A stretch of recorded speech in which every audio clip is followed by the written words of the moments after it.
Hello guys. ඔයාලට මතක ඇති මම පෙර පැලයක් හිටවලා ඒකේ පළවෙනි කප්පාදුවයි දෙවෙනි කප්පාදුවයි කරගන්න විදිය පෙන්නුවා. ඉතින් දැන් හදන්නේ මේ පෙර පැලයට මේ පොර ටිකක් දාගන්න විදිය පෙන්වන්න. අපි බලමු ඒක කරගන්න කොහොමද කියලා.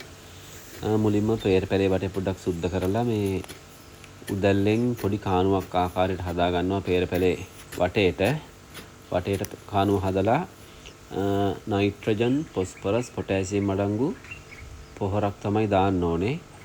මේකෙදී විශේෂයෙන්ම වැඩිපුර නයිට්‍රජන් උදාහරණයක් විදියට නයිට්‍රජන් 14යි 10යි 12යි. ඒ කියන්නේ නයිට්‍රජන් පොස්පරස් පොටෑසියම් 14යි 10යි 12යි කියන අනුපාතයට වගේ ඒ වගේ අනුපාතයකට යොදා ගැනීම වඩාත් සුදුසුයි. ග්‍රෑම් 150ක් විතර මේ ආකාරයට පොහොර දා ගන්නවා. දාලා හිරු එළියට නිරාවරණය වීම වැළැක්වීම සඳහා පස් තට්ටුවකින් වහ ගන්නවා. ඊට පස්සේ මේ වටේ තියෙන තනකොළ ටික දාලා පොඩ්ඩක් පැලේට අවශ්‍ය තෙතමනේ ආරක්ෂා වීම සඳහා තනකොළ ටිකකින් වේලිච්ච තනකොළ ටිකකින් නැත්නම් පිදුරු ටිකකින් පැලේ වටේට ආවරණයක් වසුනක් විදියට යොදා ගන්න පුළුවන්. ඊට පස්සේ වතුර ටිකක් දාලා මේ පොර ටික පැලේට උරා ගන්න සලස්වනවා.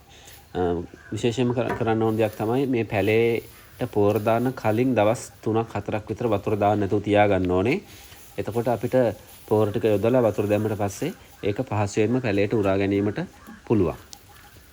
ඊළඟ කප්පාදුවේදී මම වීඩියෝ එකක් අරන් එන්නම්. එහෙනම් වීඩියෝ එක බලපු ඔබ සැමට ස්තුතියි. පේජ් එක ෆලෝ කරගෙන යන්න. බොහොම ස්තුතියි.